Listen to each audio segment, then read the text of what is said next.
Good morning, boys and girls. So, as we get started with today's panel, let's all first give Ms. Serio a round of applause.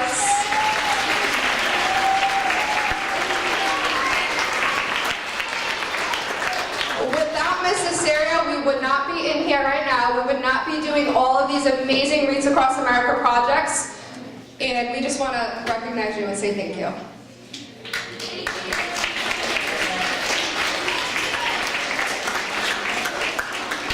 Okay, first and foremost, we would like to welcome Brigadier General Richard Valente. Over the past 3 years, he has been so supportive to our Wreaths Across America program here at Goff.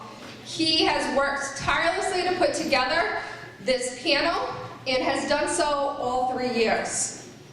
Please give him your utmost respect as he introduces you to our distinguished veterans panel.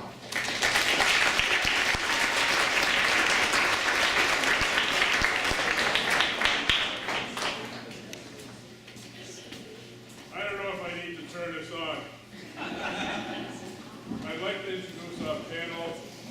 They're all good friends. They're all veterans. I'm going to start on the right.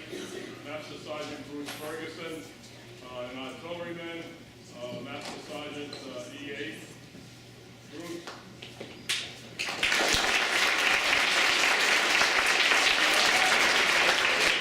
Stacy Ian, whose husband is Command Sergeant Major, the highest position you can reach in the enlisted force in the Army, and Stacy's been a good friend for many years.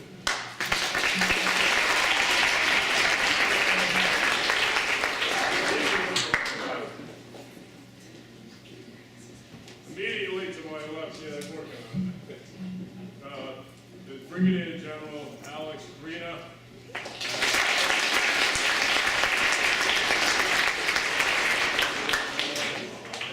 He held one of my jobs in the past, as commander of the military police brigade. Alex.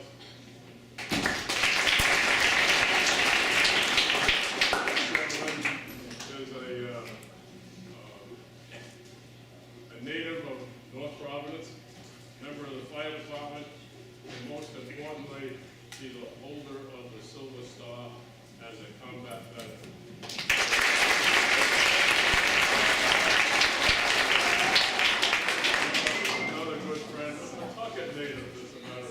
Is that where you folks were back in 1961?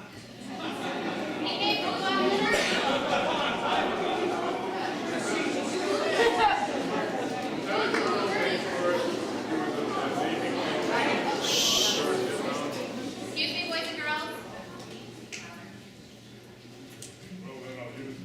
Can you hear me? Okay. Lieutenant Colonel Dave Furr. He was a Navy corpsman in Vietnam. Then he got smart and he joined the Army.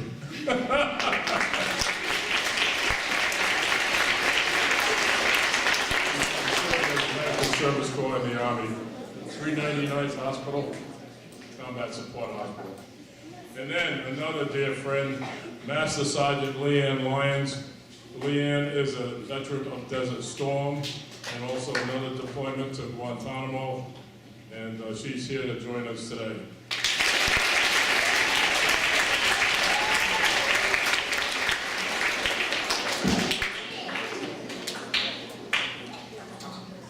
I should mention we have one more member of the panel coming, Colonel Jim Vartanian, who's had many deployments. In fact, that's probably why he's late, just getting back to another deployment.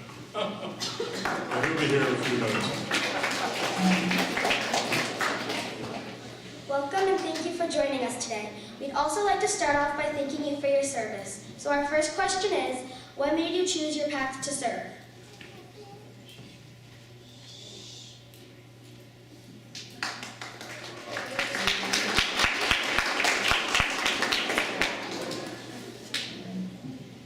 Good morning. I think it's on. Yes. What brought me to the level of service was, first off, I felt that my family owed this nation a bit of a debt. My grandparents were immigrants. The country was very good to them. They did well. My parents did well. So I decided to start paying back the debt that was owed. The other thing is the education available through the military is phenomenal. I wasn't headed for college because I messed around in high school and didn't keep my grades up. The military gave me an opportunity, if you will, to learn something new, something that will help me in life.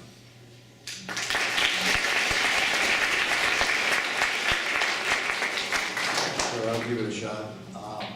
Well, graduating high school it's kind of a big deal, right? You don't know what you're going to do for the rest of your life. And likewise, you know, I'm an immigrant. I came from Colombia, and my family did not have a lot of resources. So, you know, going to college, even though, you know, my mom was going to work another job, you know, probably 3 jobs, trying to make it happen. I wanted to take some time off of school and also take some time to earn some money. Now, a lot of people may join the military for different reasons.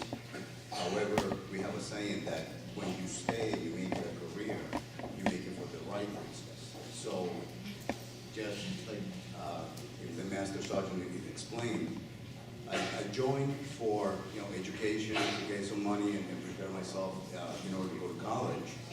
But then beyond, I stayed because of the same reason, is that a debt to repay to this country. Additionally, there's not a lot of people that do this, that choose to go into the military. And if we all expect that somebody else is going to do it, then no one will. So there is a need in the military. So if any of you are possibly thinking about a career, and definitely the benefits are there, they're great, it's something to take advantage of. And we definitely welcome you. Thank you.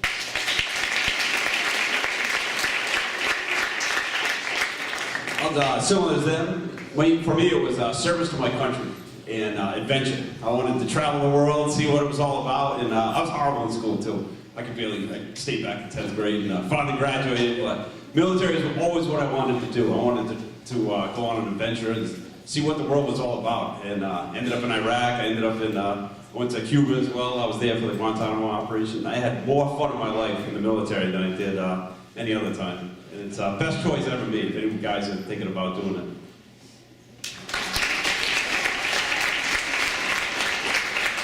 Well, for me, like I said earlier, I was sitting where you folks are sitting right now. It brings back a lot of memories, but graduating from here at Goff in '61 and then Tolman a few years later, I went to college for about a year. Can't say that I did very well. And in our day, back in the '60s, of course, there was a draft. It's not today. Everybody's a volunteer that goes in today, and you make the choice whether you want to join or not. We didn't have a whole heck of a lot of choices, especially the males at that point. They were drafting us, and of course, Vietnam War was just beginning at that time. But at any rate, I decided to enlist. I said, if I'm going to go and serve my country, my family's always patriotic, World War II veterans, some from Korea. I said, I'm going to do it right. I joined for 4 years and became a Navy corpsman.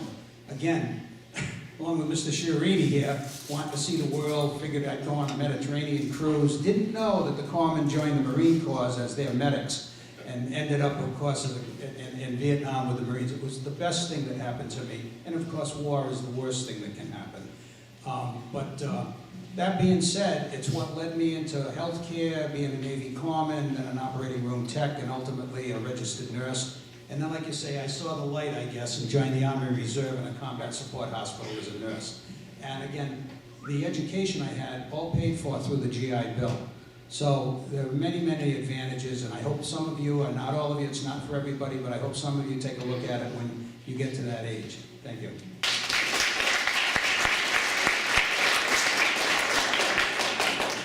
So my adventure started when I was quite young, running around in an armory at the Princess Street Armory, following my father around. He was the mess steward at the time, and doing paperwork for various people, because I like to do paperwork, and said, I want to do this. There was camaraderie, there was friendship, there was an extended family. So small town in Situate is where I grew up, and just enlisted. Came home, told my mom, I enlisted, I'm leaving in 4 weeks. That didn't go over well. But it's a career. It teaches you a multitude of things that can be useful in any portion of your life. The friendships that are forged, the losses, and how we all come together no matter what. And God and country. I love the country, I love all of you, and we do this to keep you safe.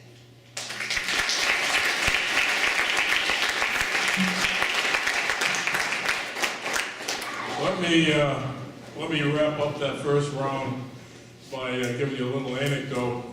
Several years ago, my granddaughters were deciding what they wanted to do, and one of them said to me, "Papa, when you were our age, how was it? What were you deciding you wanted to do?" And I said, "Lisa, I always wanted to be a soldier." So she looked at me and said, "Hey, Papa, how'd that work out for you?" Anyhow, we're a band of brothers. It's that simple. You put on the uniform, you join a brotherhood, and you never leave it. It's always with you your whole life. So, next question. What was your primary job after your training? What was your primary job after your training? What was your primary job after your training? It's interesting because we call the jobs MOS's Military Occupation Specialty. There's nothing that says you only have to have one. In my case, I have 4, plus additional skill identifiers. I started off in the field artillery. As a cannon, we call them cannon cockers because it's kind of hard to pick it up and do an automatic reload on the cannon. But went from field artillery as a cannon crewman into logistics, the supply sergeant, small arms, armor, meaning M16s, pistols, heavy machine guns, maintaining them, keeping them secure. From there, I went into another stage of logistics, which was the computer operations versus filling out forms by hand.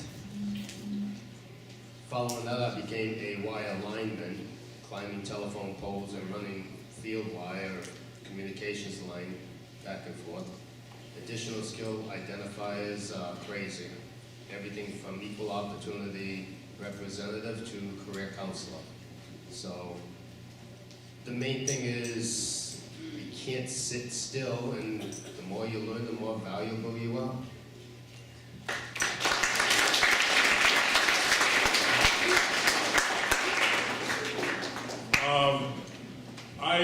I joined ROTC when I went to college, and upon completion I got commissioned as a second lieutenant. We could list 6 preferences, no guarantees, but we could list 6 preferences. Well, my first preference was field artillery, and I found out if you chose a combat arm, they didn't disappoint you. So I spent many years with the field artillery in various positions.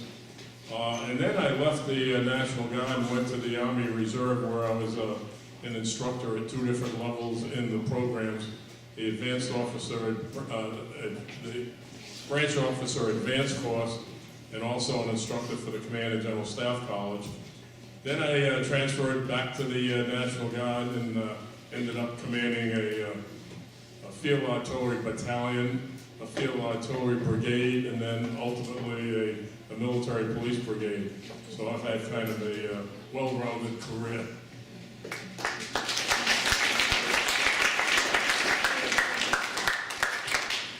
Well, just like the general spoke, I mean, it's, in many years, 37 years so far, you have a lot of different jobs and you move around.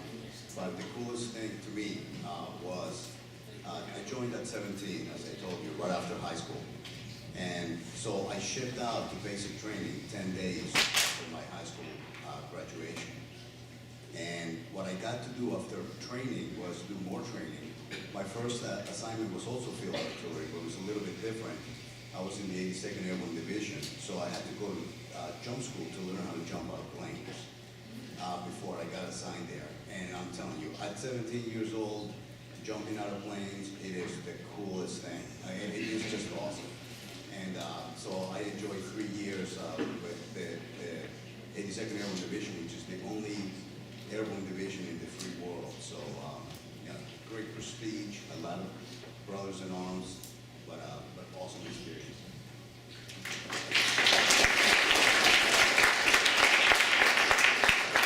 So I joined the Navy. I planned on going to the Air Force, but they thought I had asthma. So talk about never giving up. You know, people tell you that all the time. You know, if you're pursuing a dream, never give up. Just keep trying. So I was in that office, and they said, well, they thought I had asthma. I went through the medical testing, and then the Navy sent me for some testing at MEPS. They said, oh, you don't have any asthma. So I was like, all right, beautiful. I'm going to be an electrician. Go in the office. They found out I was colorblind, or color deficient, they like to say. Ended up as a Navy corpsman because he gave me that giant book of jobs. I'm like, it's going to be the rest of my life. And I'm looking at it, and he goes, what about being a medic? And you can go with the Marines, do all this high-speed stuff, you know, hooking and jabbing, you know, fighting and grunting and eating crayons and playing with rocks as Marines like to do. So I was like, sign me up. So that's how I became a corpsman. It was just before 9/11. I was in Field Medical Service School, it's called, and I learned how to be a Marine corpsman, and then shipped off to Iraq shortly after that. And, I was with 2nd Tank Battalion for a little while, and then I ended up in the infantry when I was really playing with rocks in the ground in Iraq. So, best choice I ever made. Notice you said Navy corpsman. Listen, the same for me. Again, after I was drafted and went into the service, I enlisted in the Navy, and I went to Navy Hospital Corps School. They had tremendous training. After that, I became an operating room technician or a surgical assistant. So that was really my primary job. But then they had other ideas for me. I thought I'd be on a nice Mediterranean cruise, on maybe a hospital ship. Somehow they decided I'm going to be with the Marine Corps, so went to Camp Pendleton and did, hospital corpsman casualty care, combat casualty care training. So that was my 3rd MOS at the time. Upon completing the 4 years, gratefully got out and went to nursing school at the University of Rhode Island, got my degree in nursing, and then decided, because I did enjoy the military, the Navy, unfortunately, at that point was pulling out of Newport for political reasons and economic reasons. So I looked at the Army. That's when I guess I saw the light, right, General? So, and became an Army nurse in the Army Nurse Corps. And not sorry I did. I was able to use the valuable experiences I had to train junior nurses and, of course, medics, Army medics. And very, very rewarding. The camaraderie, like he said, is phenomenal in the service. You won't find it anywhere in your civilian capacity, how we band together as brothers and now sisters. So that's basically what I did for those years, and did almost 20 years more in the Army Reserve, in a reserve status as an Army nurse. That's it.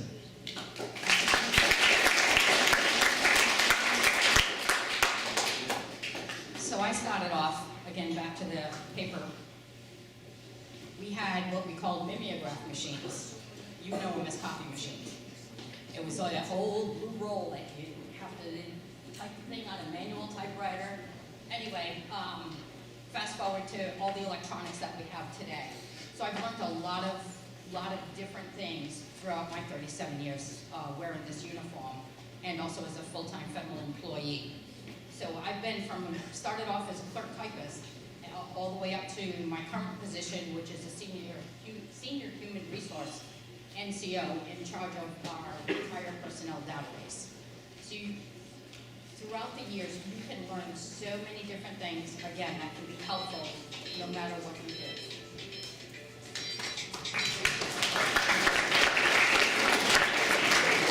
Okay, and lastly, but most important, they say the military spouse has the toughest job in the military.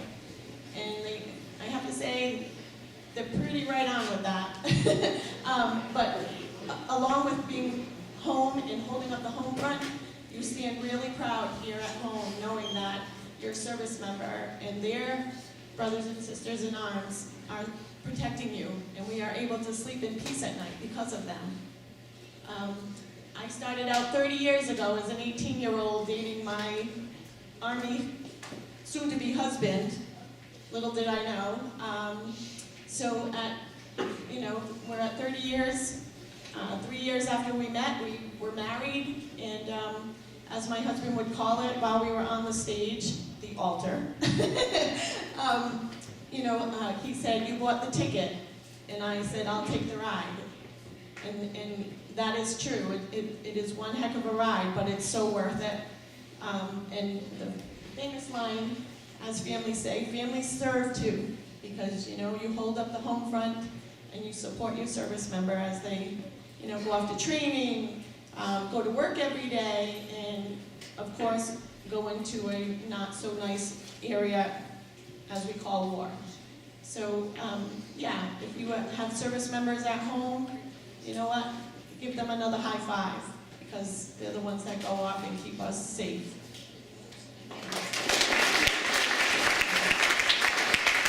Can we turn it around just a second? Just a show of hands. How many of you have service members in your families? Wow. Thank you.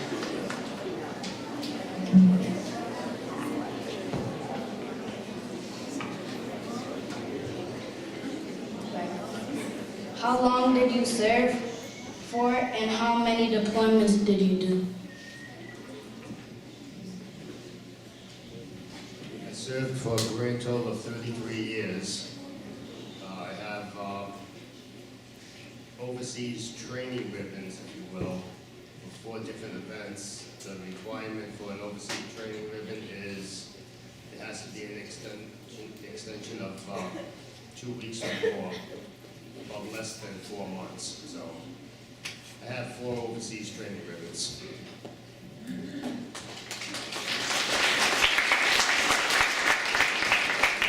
Been deployed 3 times, twice to Iraq and 1 to Guantanamo Bay, most recently with Master Sergeant Lyons.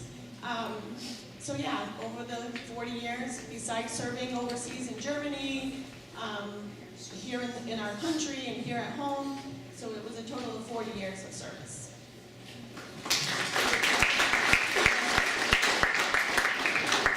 I retired at 35 years, 3 months and 21 days. But it was counting. Actually, I did several short deployments to Germany. My job at the time was we were aligned with 5th Corps Artillery in Germany, right on the East German border. So it was rather interesting. One of the deployments, we went up to the East German border. That's when it was still in East Germany and West Germany. And we had to go up in civilian clothes because on the other side of the barbed wire fences, they had guard towers, guards, machine gun nests, minefields, and they would photograph our patches for their order of battle book so they'd know who they were going to be potentially dealing with. So that was a real eye-opener when I looked, we got there, they saw a barbed wire fence 30 feet high, going from that end of the horizon to the next end of the horizon. I remember telling one of my soldiers, the fence is not to keep us from breaking in. It's to keep them from breaking out.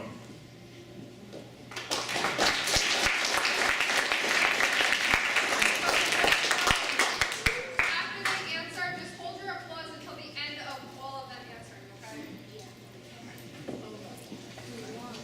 All right, so I'm still serving, 37 years so far.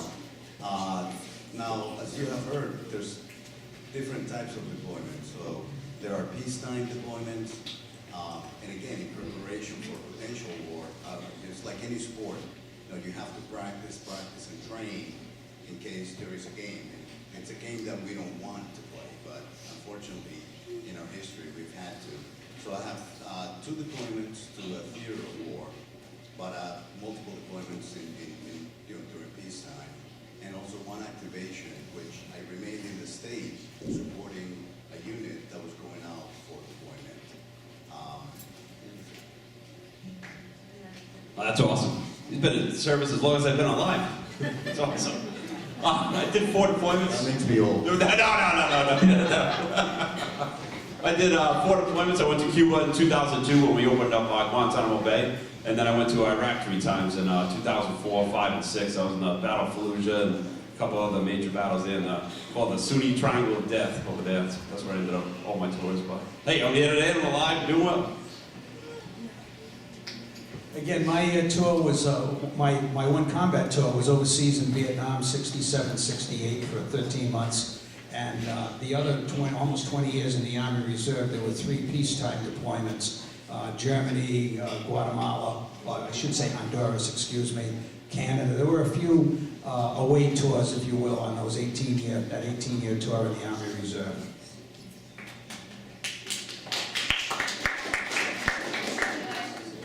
So I'll hit my 38th year in January of serving this country. Thank you. I don't look at them.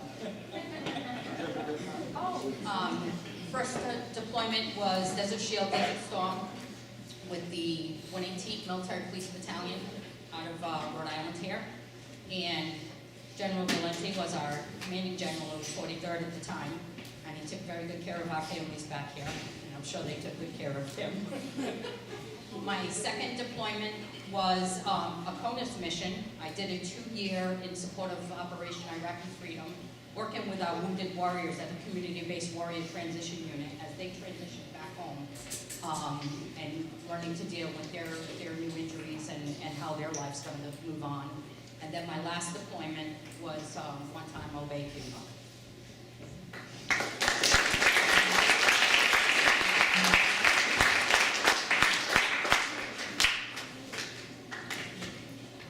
We are participating in Wreaths Across America. Can you tell us why you think it's important to cover veterans' graves and participate in this event?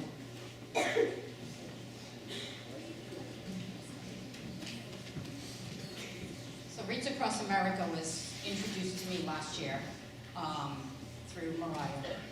And I have my father and my husband who's laying in the Veterans Cemetery. And I also was the witness of families who got the news of their fallen soldiers during Operation Iraqi Freedom. And anything that we can do to know that those soldiers, sailors, Marines, will never be forgotten. Wreaths Across America to put a wreath on every site down at the Veterans Cemetery is part of my mission with Mariah.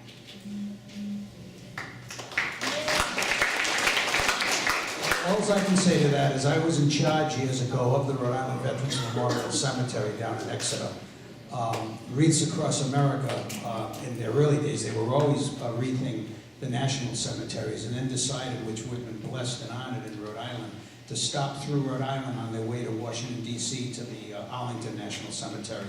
And you were right that they had done a tremendous job from the early days. The volunteer folks, Boy Scouts, Girl Scouts, Cub Scouts, school children, all help out volunteering and wreathing those graves down there. And it's a great memorial to all those that have given their lives for our country.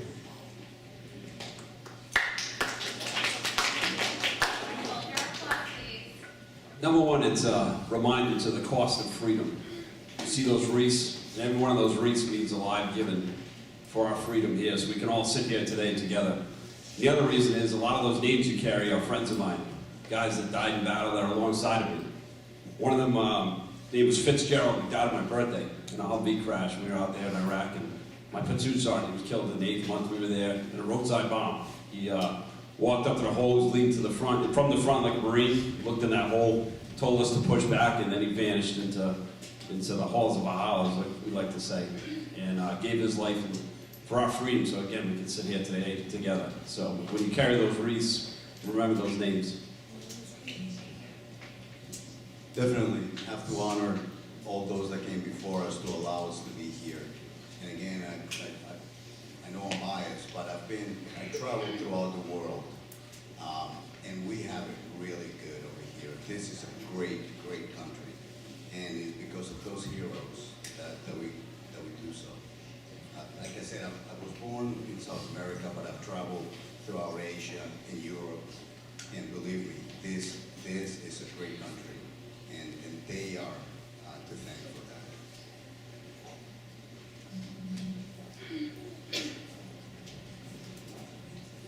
Wreaths Across America is so special.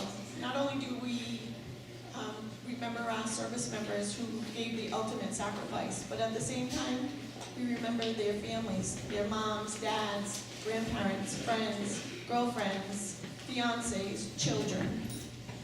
So as they were saying, whenever you're able to take a moment and think of them, remember why we are free. Not the service member and their families are here to keep you free. As you know, you all have a lot of family members that are serving, and that's pretty neat. So hold that near and dear and know that this is one great country, and they all, again, keep us safe. I've been involved with Wreaths across America for about 8 years now. Some of you may remember I'm the guy with the old truck, with the Wreaths. I started off with Pontiac about 8 years ago, where I first learned about Wreaths across America and the idea behind it. A lot of the friends I had are buried in the Veterans Cemetery, and the Wreaths kind of helps me remember them. I'm not going to get more of it, but the funny part is this. I see their name, I read their name, and I smile, because that's how I remember them. I remember them smiling. Usually at something stupid I did, but that's how I see them. That's how I want to remember them.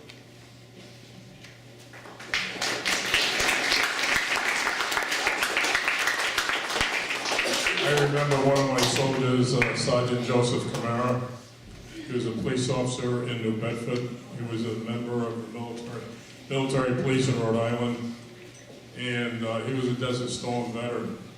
The morning they were deploying for Iraq, I was retired by that time, but I was at the deployment ceremonies, and I remember seeing him, and I said, "Hey, Sarge, you were there before. Take care of these kids, will you?" "Yes, sir, will do." He was killed in a roadside bomb.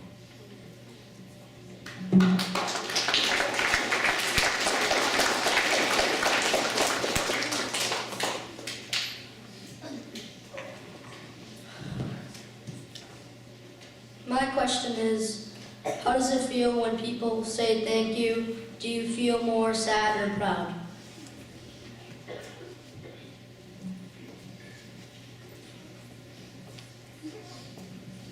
I'll tell you a little story of just walking in here today, coming from my automobile in the back and walking through a lot of you students.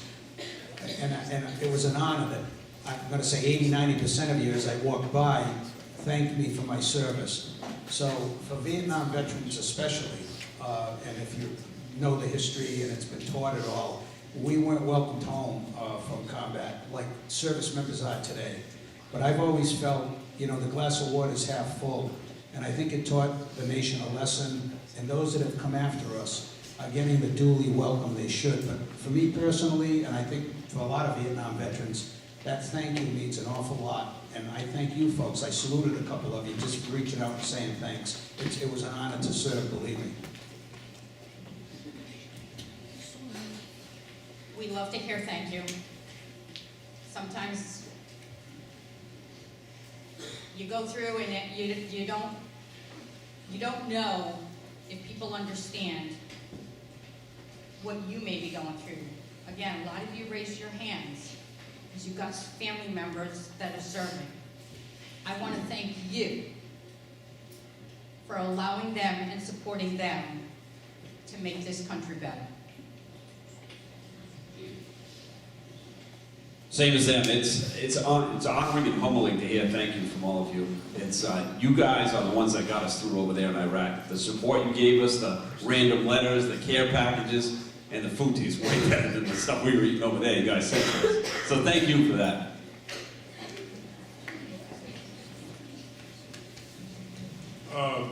And again, another brief anecdote. After Desert Storm, my units were returning through Westover Air Force Base in Massachusetts. And I was there to welcome home the 115th Military Police Company. I happened to see an individual standing off to the side by himself, wearing a baseball cap saying Vietnam veteran. I walked over to him and I said, "This is 20 years too late, isn't it?" And we started talking. And he said, "I have been here for every plane that left and every plane that came back. they're not gonna do to these kids what they did to us. So we talked for a while, and I went to turn away, I went to leave. He said, "Sir, if you permit me," he saluted, and he said, "I never thought I'd do that ever again." I saluted him back, and there were tears coming down both our cheeks.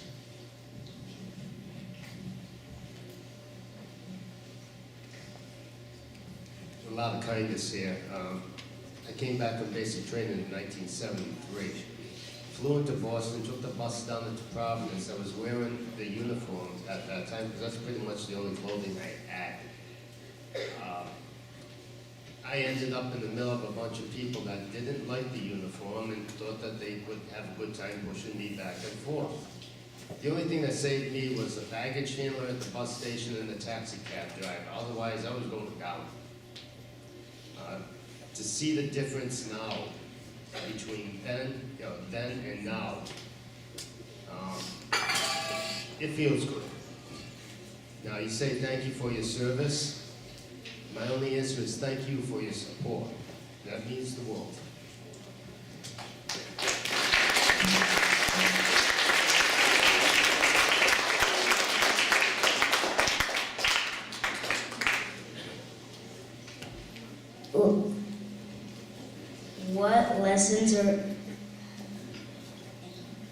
What lessons or character values have you learned during the time in the military?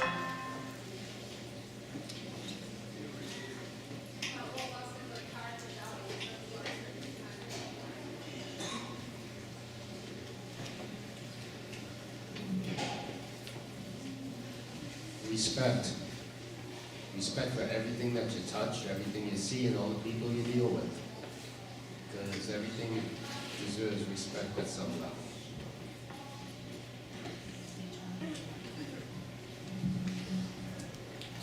Values, respect for authority, respect for yourself, and gaining self-confidence in your own abilities. And it's just, it builds character, let me put it that way. So we have a set of Army values, and each service, the Air Force and Navy, have similar values, you know, honor, ethical, ethics, professionalism, but I think that all can be wrapped up in doing the right thing. And you know what the right thing is. You know what it feels like, you know what it looks like, you know what right is. So if you continue to do that, and it's often the hardest thing to do, because doing the wrong thing sometimes is the easy thing to do. So doing the right, particularly when no one is watching, because that's a value that is your own. You're not doing it because, you have a teacher or a parent looking at you and you're doing the right thing. And you're doing it only for one person, and that's for yourself. And that will carry you through your entire life. For me, it's been stay in the fight. Not only on the battlefield, but in your own individual lives. Things get difficult. You have that hard test. You have that problem you deal with at home. Stay in the fight. We used to talk about just getting to the next meal, when things get hard. Just focus on that, just getting on to the next day. But no matter how difficult things get, stay in that fight, stay focused. One of the great values is, of course, the camaraderie and love of your fellow man. Today, a lot of emphasis on diversity, multiculturalism, because we are that country of all faiths and all peoples. One of the things the military, it's kind of an informal thing. It's not, when we went through, it wasn't taught, but it's learning and loving your fellow soldier and knowing that they've got your back in every situation and you've got theirs. But they're from all different faiths and all different countries, even then. And that'll just grow as we're going through our lives now. So just the appreciation for America, love of our fellow man, of course courage, honor, duty, which is an Army motto, and of course the Marines have Semper Fidelis, which is always faithful.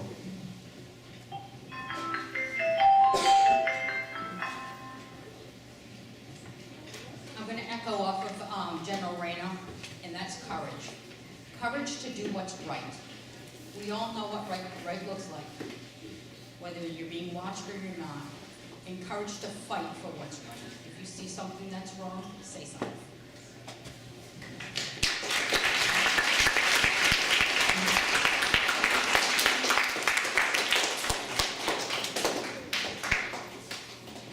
Did your morals and life values change after experiencing time in the war?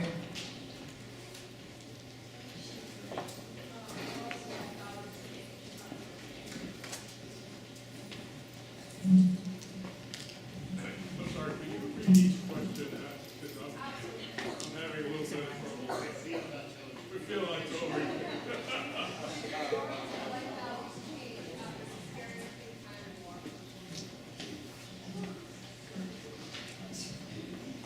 I wouldn't say that the morals changed, because like a war, just like in school, just like in any other situation, and I'm going back to the same theme, you see things that are wrong, and you see things that are right, and you know, when you see things that are wrong, you need to speak out and you need to say something. You cannot just gloss it over, and also pretend that it doesn't impact you, because it will in some way or another. So if you see something wrong in school, it's the same thing, you know, it will impact you because it'll impact the school. So going back to my values and being at war, my values didn't change. It actually, my values became stronger because given that situation, you realize that lives depend on the decisions that are made, right or wrong. So I think my values were strengthened, not changed, but strengthened more.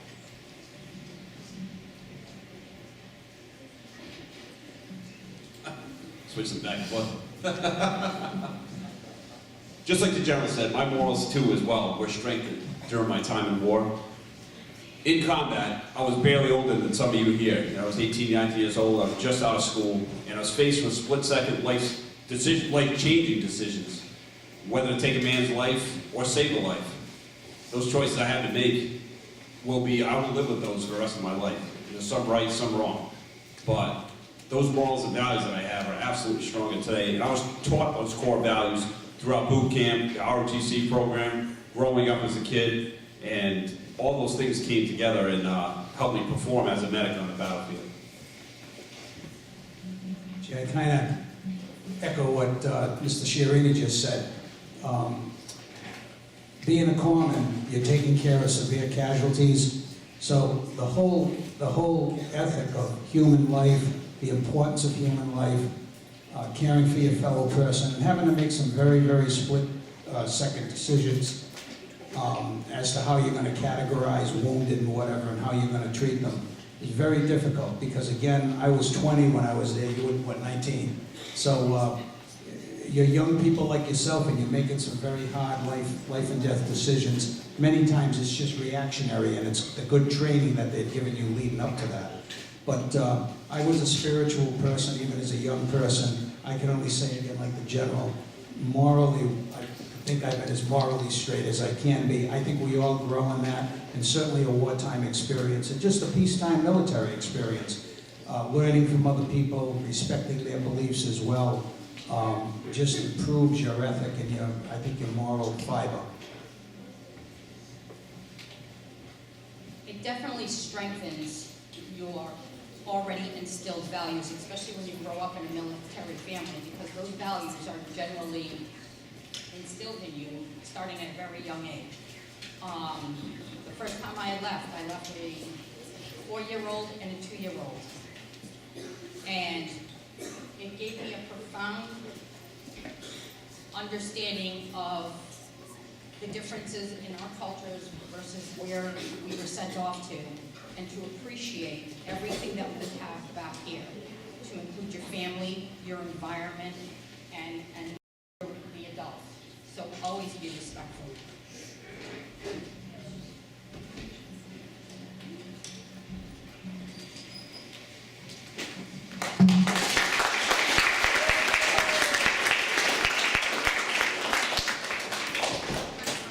Number 8.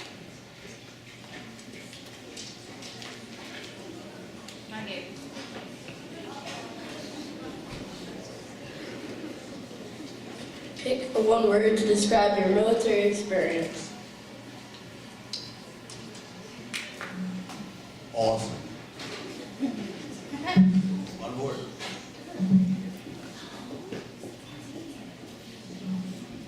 Question? One word. One word.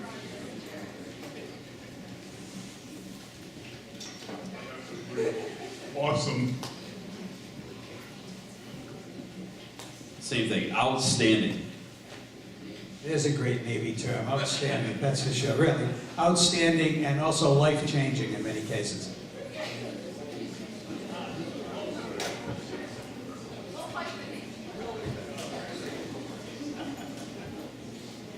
Amazing.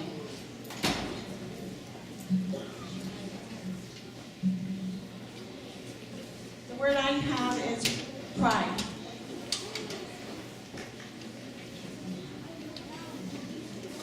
Everlasting.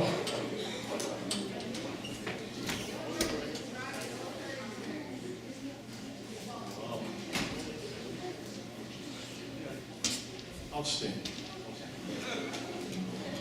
We're agreed, it's either awesome or outstanding. I would like to introduce Colonel Jim Bartanian, veteran of Desert Storm, Iraqi Freedom, a great soldier and a good friend.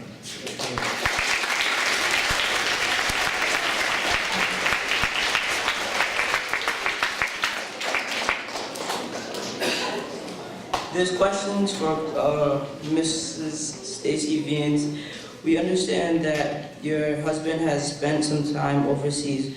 We are wondering what it was like having him deploy while you were staying on home front, and what was your biggest challenge during that time?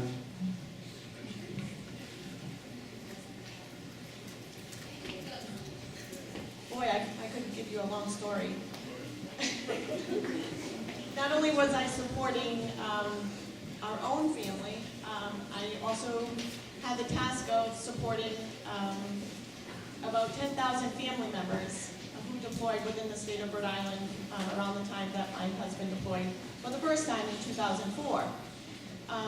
During that time, you know, it had its challenges, but you learn to have some grit and go on your adrenaline and make sure that you're taking care of your fellow man, your fellow family member, as well as our extended family, our military family, while our service members deployed. Not only did, I had to take care of the home front, other families, I also took on the responsibility of taking custody of my two nieces and my nephew. We had a daughter, our daughter, who was 5 years old when my husband left the first time. And our two nieces were 12 and 15, and our nephew was 9. So besides trying to figure all of that out, keeping myself with a smile on my face and sucking it up for, our families, I also had to figure out how to take care of 3 extra children. But I think I was in the right place at the right time. I was around other service members who were here at home, and also the families that were in the same situation as I was. So I was pretty well taken care of myself. It was tough, but again, I have a lot of pride and appreciate all of the support that we received from our fellow family members and our service members who were abroad and here at home.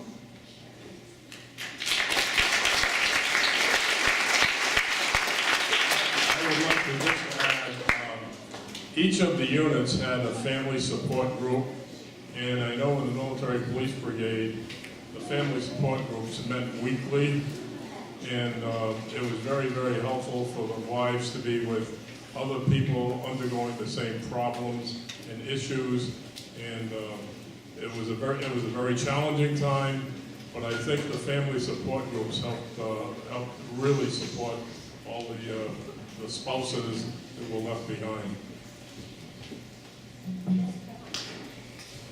Question is also for Miss Stacy Vians. How does it feel to have a daughter now also married to someone in the military?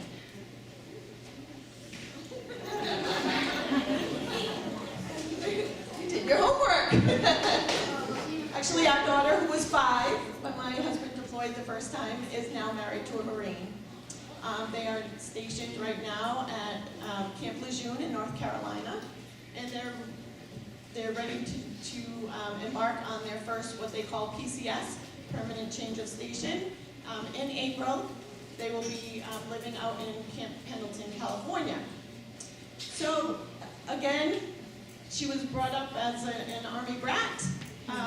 You know, we have a long lineage on both sides of our family. Family members who served in the military, so it's a way of life for us. She did date a couple of boys in high school and what she called civilian boys, and realized that, you know, she's so used to the military that, you know, a military guy was for her. So we're proud of both of them. It's hard to have her away from home, as any of us could understand as parents. But, you know, with technology today, we FaceTime about 1 million times a day. And we, you know, we can obviously visit and all. But we're very proud of her. We're very proud of him. And I have to say, they're doing very well.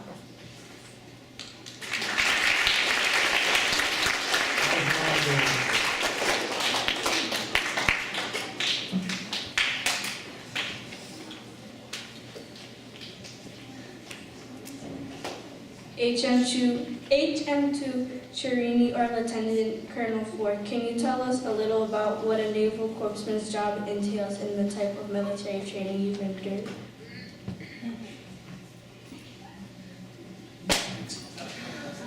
Well, it's multifaceted, but if you can think of your EMTs and your advanced life support people in your ambulances out in town, you know, the fire departments, which he's a part, it's combat casualty care, of course, is, you know, you're a first responder.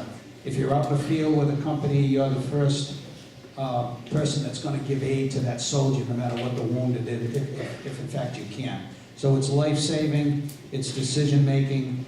My job mainly was back at a battalion aid station, so again, I was an operating room technician, so the severely wounded would come through our operating rooms for various reasons. Life-saving, I happen to run a shock and resuscitation unit, so again, almost like a first responder, but a little bit more in the rear at the time. I'm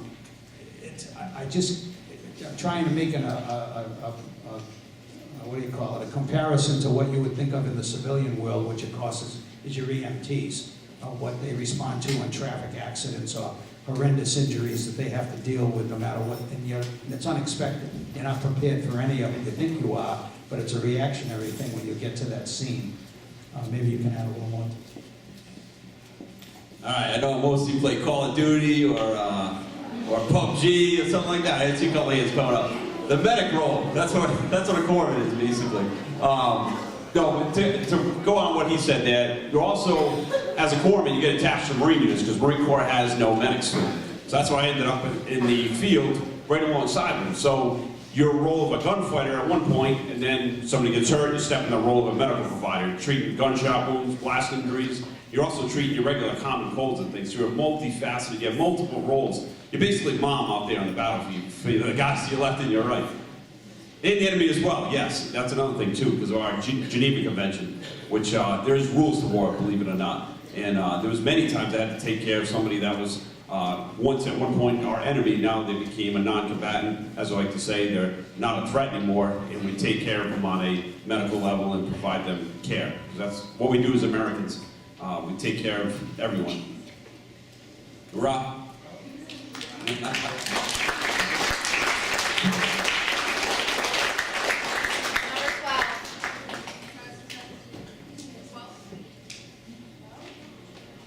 Number 12. Let's go, Joshua.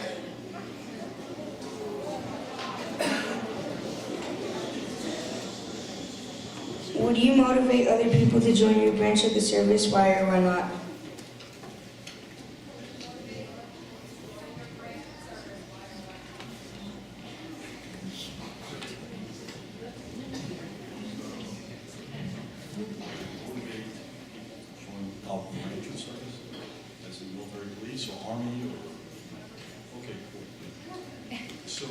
Each branch is, let's say Army, Navy, Air Force, Marines, okay, let's go there, is that all right? So you have to follow your heart, right guys? In each branch of service has their own skill set, they have their own way of doing things. So if you like sailing, you join the Navy. If you like to fly, you join the Air Force. If you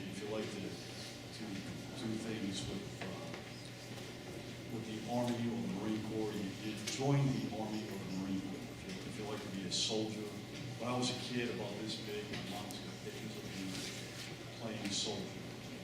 So that's what I did. A little helmet, a little machine gun. I had my little toys. Okay, so I had all these little toys, and G.I. Joes and all that stuff. So you gotta kind of follow where your heart goes, right? So I've got 3 sons, and 2 of them are in the Army, and the other one's following. And I got a friend of mine whose son wants to fly jets. So you gotta kind of follow your own path, right?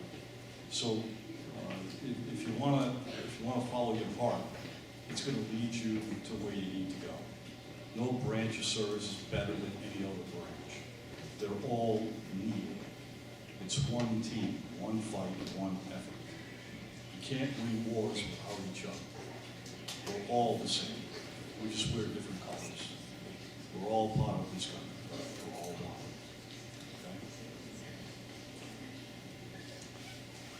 Okay? I won't correct the senior officer.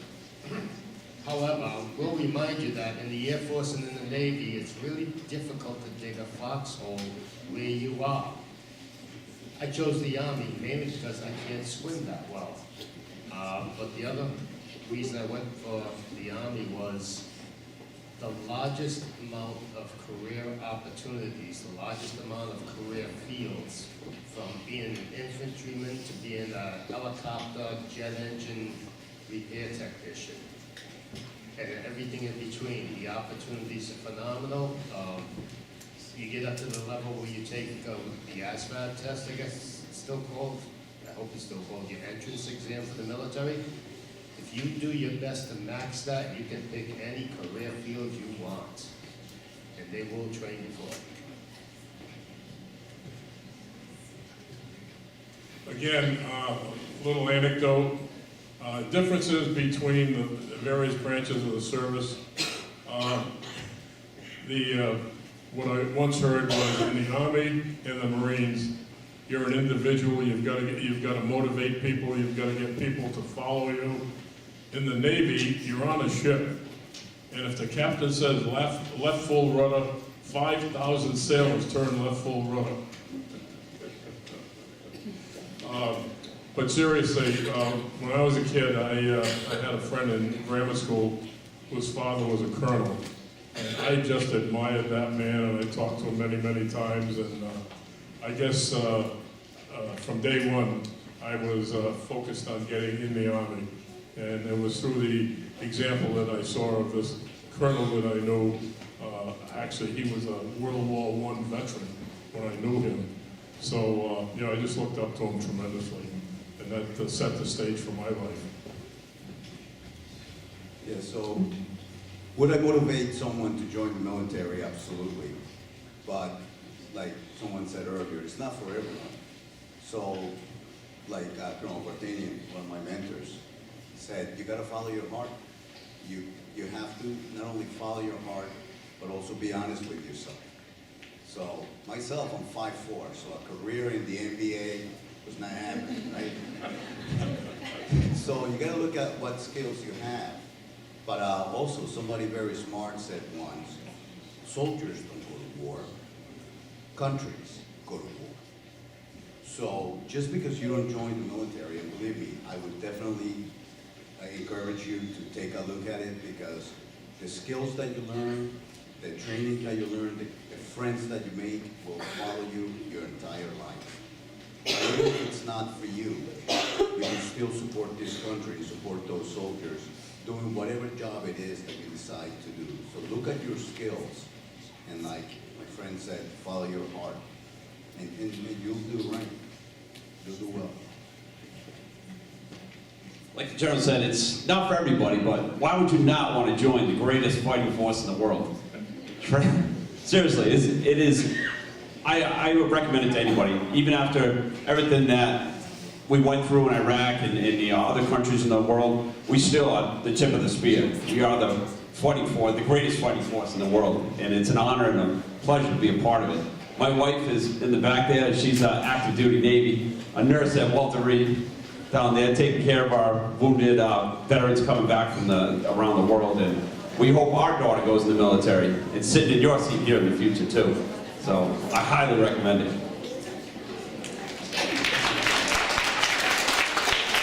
Again, I think we're all saying the same thing. I would highly recommend a career in the military or in the branch within a military that you choose. And I think the key is, if you make that decision, there are those aptitude tests that you take, and they can kind of tell you what you might be suited for.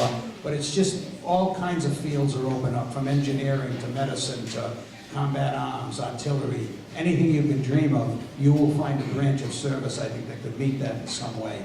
So, you know, it's just wonderful to see how many of you have had families and family members of loved ones in the military, because you need to ask them. Those are the folks that are your age, basically, a little older, they're coming home. They can tell you how great it is, and they'll tell you the negative side too, because you have to look at that too.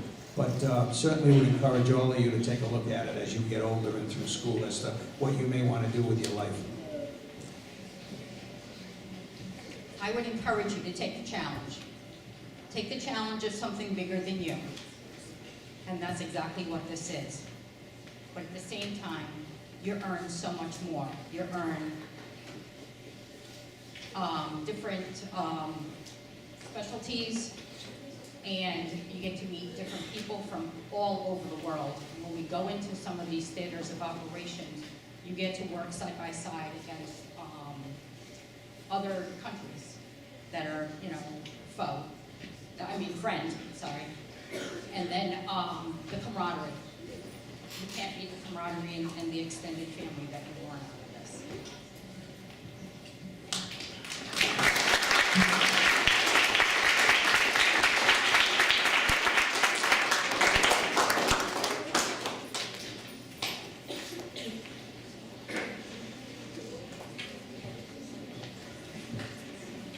Was being in the military your dream job?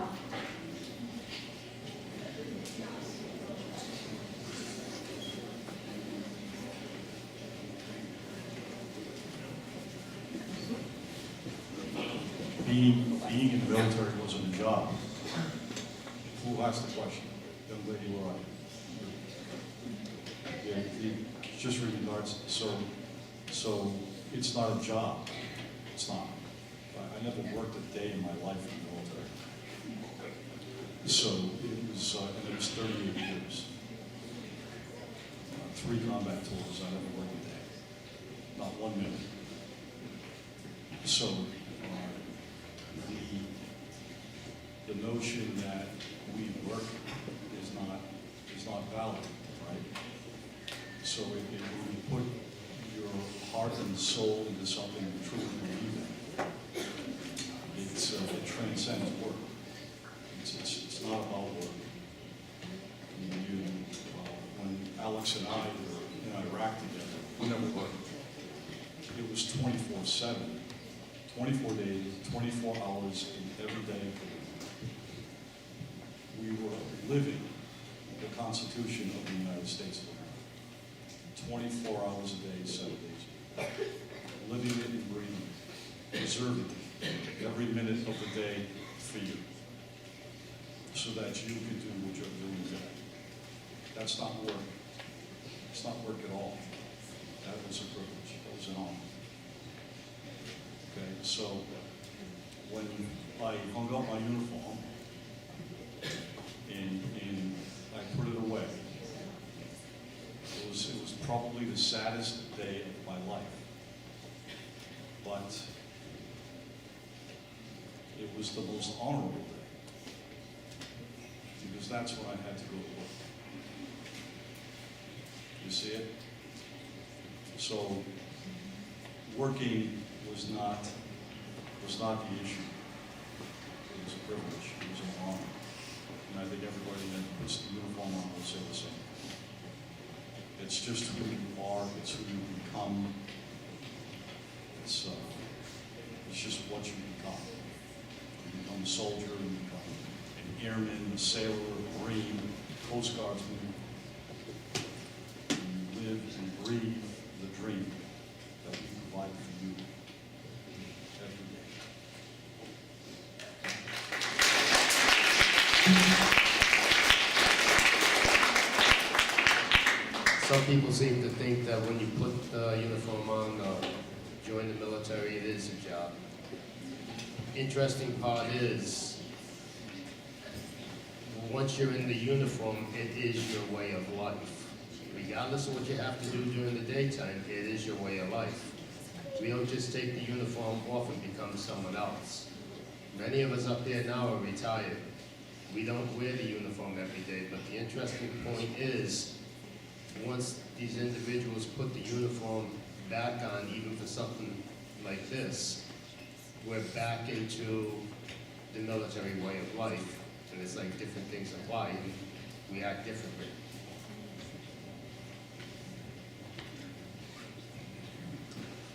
I look at the military as a calling, and I consider myself extremely fortunate to have been allowed to serve in the U.S. Army and achieve the things that I did.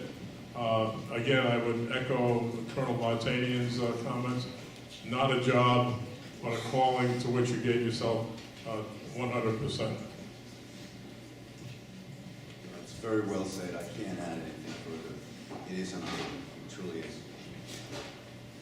Just to echo what they said, it really is an honor. And the old saying, once a Marine, always a Marine. There's no such thing as an ex-Marine. You've probably heard that before. The same thing with the military. It never leaves you once you become a part of it. It defined my life and many others here. And still today, I was only in 8 years and ended up retiring from wounds in the war. And that was the first time I felt emotion, was laying down that uniform. I actually cried leaving the uniform. Like, I couldn't, what was I going to do with the rest of my life was my thought process. But it helped me move on and stay motivated and become a fireman and move on in life and do new things. Again, I can only echo really what's been said here. One thing that maybe affected me personally, but you look back on it, when you're in the military, when you're in the action, you're serving every day, it truly is a calling. It's your 24-hour-a-day life for you and your family, no matter where the family is, even if you're separated. But for me, I don't think I realized until after I got out of my first 4 years of active duty, which was Navy. And then you look back, again, at things like the camaraderie, the courage, the fellow sailors and soldiers and people you served with. It starts to come to you. You're a little older at that point. You're not in your early 20s, you might be in your 30s. For me, I was in a civilian capacity. I was blessed because I was able to always care for veterans. Being a nurse, I either was at the VA hospital or 30 years at the Rhode Island Veterans Home, where I was able to be caring for all of those heroes. They're all true, men and women, that served in all different conflicts. So for me, it was always a reflection back on how unique and how just personal that service was to each one of those people, and of course, would roll off on me as well. It's just, that's why I think we're here today, all in uniform, if we can get in it. I'm slowly not being able to get into mine. But it's a life that you live, and you want to share that so much like we are now with other folks, in this case, you students here. So I hope we've doing a good job.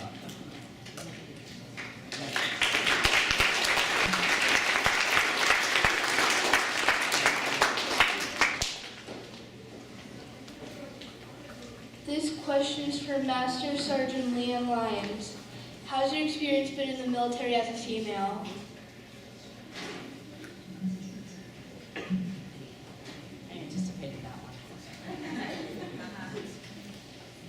I have, again, I'm kind of old school, so I never really was treated any differently than my brothers in arms. You make of it what you put into it. You get out of it what you put into it. And one of my things I've always said is, my pants go on the same way, theirs do. And that's how I lived my career, you know? So I don't expect to be treated any differently than my brothers. I want to fight next to them. I want to train with them. I want to do exactly what they do, because we have each other's backs.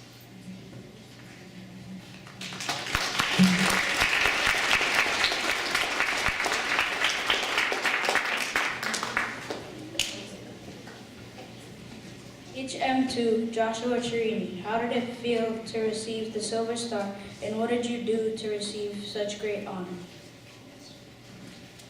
Good question. It was 2005 in Iraq when we were doing a vehicle patrol. It was very common, and the crazy thing about combat, it's not like the movies. You know, I grew up on movies. I didn't know what to expect when I went to combat. You know, it's the way video games are today. They're so much more realistic. You know, when the bullets fly by your head in the game, that's what it's like in combat. Bullets are loud when they go by. And anyways, it was 2005 in Iraq, and we were doing a 4-vehicle patrol. We had 4 vehicles in a staggered column. And there's an old saying in combat of Murphy's Laws of Combat: professionals are predictable. And that's what the enemy was doing. You know, we operate in a professional manner, we have protocols we follow, we work together as a team. So the enemy observes that and adapts their tactics to it. And this was one of these incidents. So we had 4 Humvees in a row, about a couple meters apart, just for spacing in case one of us gets attacked. We were driving along, you know, just bright sunny day like you would do here in Rhode Island. Driving down the road, and all of a sudden the first vehicle explodes. They hit a roadside bomb, detonates, vehicle disappears in a giant cloud of smoke. And not uncommon, this would happen with these IEDs and been hit many times before. So protocol was, just as we had been trained, was to push up out of that kill zone. The vehicle would drive forward if it could. So that's what it did. They were a couple wounded inside, but they pushed up out of that kill zone. So now you can see more of what's going on around you. The protocol too at that time was to dismount from the vehicle. You leave the safety of the vehicle and you look around and try to figure out who set that thing off. Is there a trigger man? Is there a follow-on attack? So on and so forth. Well, the enemy knew that. So they had a secondary device, an IED twice as big as the first one, waiting for them. Those Marines dismounted from the vehicle as they were trained to do, and that second one detonated. And in a flash, I watched 5 of my Marines disappear in a cloud of smoke. My job as a corpsman now is to get up there and help those Marines. So I jumped out of my vehicle and started running up there. And at the time, there usually wasn't an ambush like this complex. So I left my M16 in the truck. I had a 9mm on my side. I had a small pistol in case somebody came in close to engage me. About halfway up there, we started getting engaged. They had us set up in what they call a L-shaped ambush. So they were in front of us and they were on the sides. So they had us in basically in a field of fire to where there was no escaping. It was just kind of like an L-shaped position that they were in, and were engaging us from both sides of the roads. So now we're sitting on a road just like here you would in the streets, but there's no cover, there's no protection. You know, I'm wearing the armor on my chest, and the Marines have their body armor on, but the ones that are wounded are out exposed outside the truck. So as I'm running up there, again, like the video game, you know, bullets start whizzing by your head, and there's no time to really think in combat. At first I couldn't believe we were actually getting attacked like that, because it hadn't happened before. And it was scary, I'm not gonna lie. It was probably one of the scariest moments of my life. I mean, I'd been in many firefights up until that time, but as I got up to the first truck, I saw the first wounded Marine. He was missing most of his foot, and I passed him, because you have to, you know, assess the casualties, so he was the worst off. And as I got to that first truck, my interpreter, his arm was missing, and another one had lost most of his leg, and another Marine was burned really bad. But what struck me most about those Marines is even though they were hurt that badly, they stayed in the fight. As I looked over the hood of the Humvee, I saw a large amount of insurgents coming at us, 20, 30 guys closing in on our position. You know, they were using good tactics, they were shooting, moving. But those Marines that were with us stayed in the fight, I was talking about earlier, in combat. You know, we were fully engaged in a firefight. There's no reset button in combat. You know, I love playing Call of Duty, I love playing PUBG because it brings me back. You know, but there's no reset in the real thing. And we battled it out there on the road. And my thought process was, that second truck had armor on all 4 sides. Both vehicles have been disabled at that point. We were, half our patrol had been wounded. There was only 14 of us, and half the guys were injured at that point. I figured, well, if I can get to that second truck, we got some sort of cover from the small arms fire we'd taken. And my hero growing up was Rambo. And I remember Rambo dragging somebody and shooting at the same time. And I was like, well, maybe that'll work. You know, it's just survival. That's all I was doing. You know, there's nothing heroic about it. It's just trying to save your Marines, the guy to your left and your right. So I grabbed one, I started dragging him and shooting at the guys that were closed in on us, loaded them in the truck, and ran back and grabbed the other guys. I just grabbed one of the M16s and was trying to fight with that. I was just trying to save my Marines, do the best I could for those guys. And we got into that second truck, and we were able to, I was trying to provide care, patch up what was left of the interpreter, and stabilize those other Marines, and we battled it out for another 10, 15 minutes and waited for the quick reaction force to come rescue us. I'll never forget, I was actually counting rounds in my magazine because they were getting so close to us, and I thought I was going to have to say one for one of us, or, you know, because we weren't going to end up on CNN. But again, those Marines stayed in the fight that day, and they continued to engage the enemy and keep them back from overrunning our position. And we all wear these medals up here on our chest, and it tells a story. Each one of them tells a story about our military history.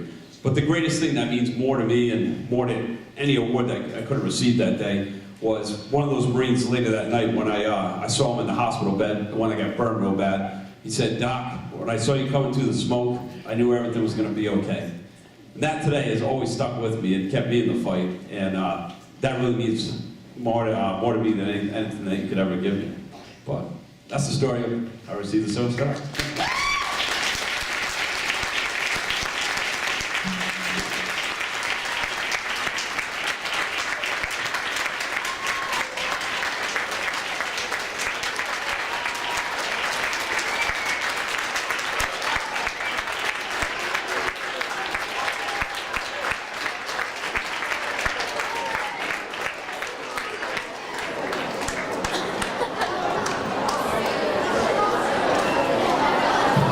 We still have more questions.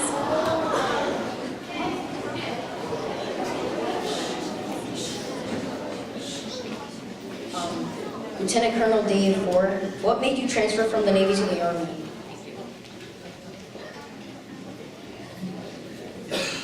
That's a good question. Again, and I'll be honest, I mean, we've been kidding back and forth, and all the branch services kid back and forth, you know, what's better, the air. I think Colonel Vartanian said it best, we're all in the fight for the same purpose, which is to defend our Constitution against our enemy, whoever it may be. But to answer the question more directly, after the 4 years in the Navy, I got out, and my intention was to go back to college, which I was grateful and able to do on the GI Bill.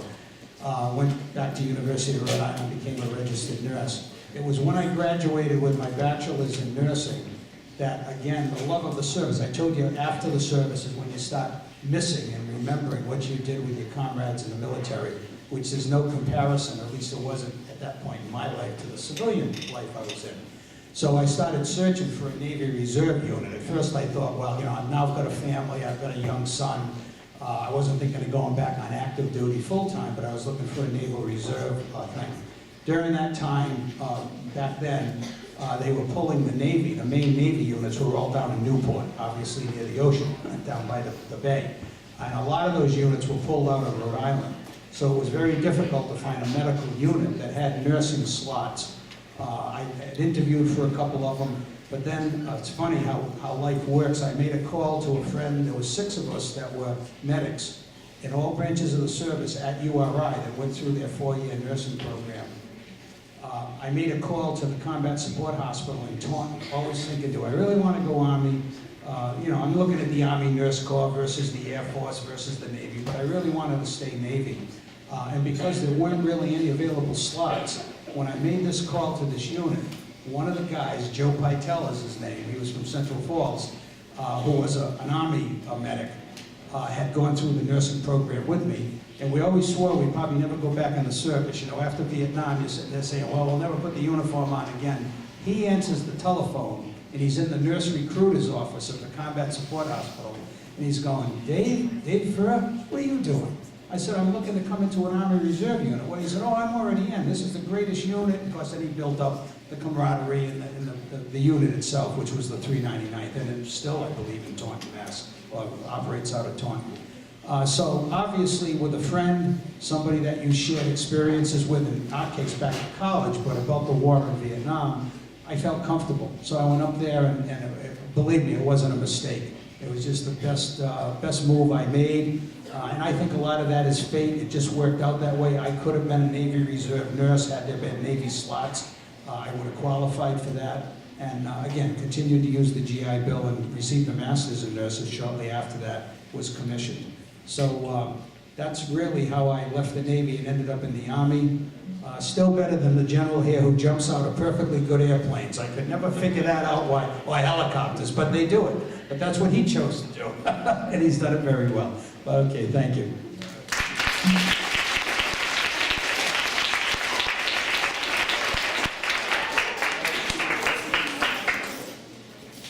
The question is for the corpsmen, aka the dogs. What prompted you to become a corpsman?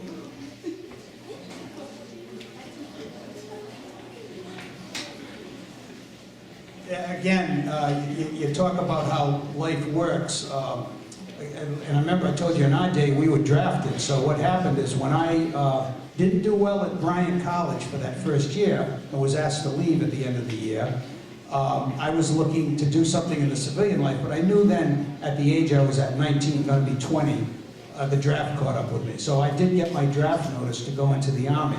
In those days you had to go to Fields Point in Providence and get a pre-mobilization or a pre-enlistment physical. And in doing so, I really was introduced to a Navy corpsman who was doing blood pressures and some of the medical stuff they run you through. In talking to him, because I had also worked a little bit at Pawtucket Memorial Hospital as a volunteer, so I knew about caring and nursing service and this kind of thing.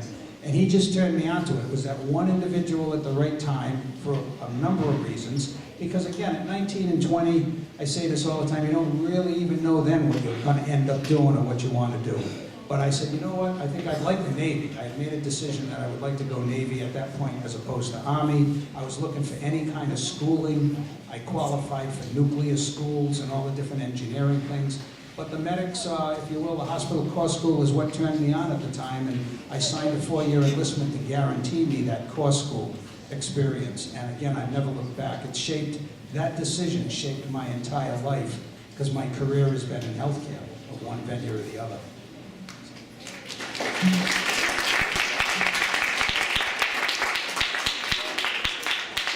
That's awesome. I was talking about it earlier about I was in high school and I wanted to go in the Air Force, and then, I thought I had asthma and I ended up in the Navy, and then I was going to be an electrician, found out I was colorblind, and then the whole corpsman thing came up. I was a volunteer fireman at the time, and they said, recruiters like, hey, what about being a medic? It's kind of similar. Then he got me really excited. We talked about going to the Marines and doing all this high-speed stuff and, get to take care of people. But number one, for me, it was just wanting to help people. Not only be a part of the military, but being able to take that role as a medical provider and also as a warfighter at the same time. And it was the best choice I ever made. I talked about going to the Air Force. I became a pilot after I got out of the military. But absolutely the best choice, becoming a corpsman for me.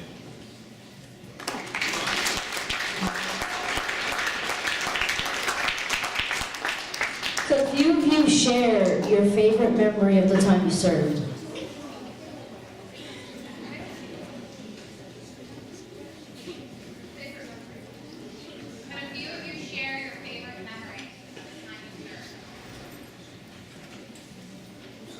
There are so many, and some of them are near and dear to your heart, but and some are easier to talk about than others.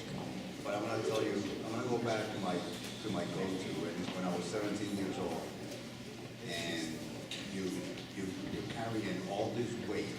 You get ready to get into an airplane with 45 other soldiers that are carrying backpacks and rucksacks and everything. And being short, it is just, all this weight is on you, and your weapon is on your side, that is inside a case. So that, being short actually helped me out, because I could rest on my weapon. But in any case, so there are 5 planes flying, and I happen to be one of the last planes, and it's shaking, because of the air turbulence, that last plane is just shaking all over the place.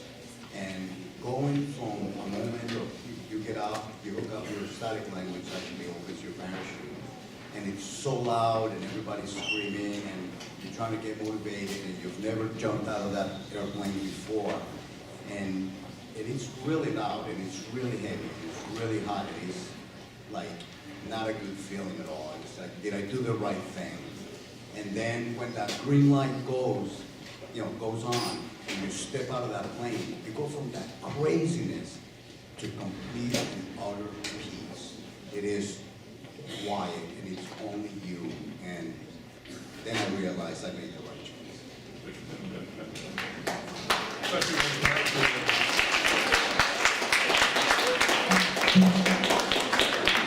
So, boys and girls, when the bell rings, please don't move. because it's going to ring in a couple minutes. So just to wrap up today, we do have some students who are going to come up on the stage. We have some golf gear, gladiator swag to thank you. We want to make you all honorary gladiators.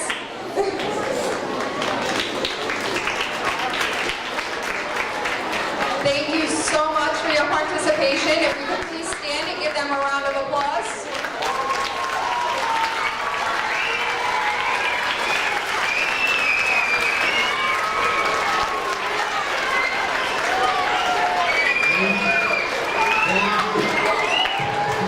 And before anybody goes anywhere, I actually have a very special gift for HM2 Joshua Chiarini. We also decided to make Miss Madison an honorary gladiator.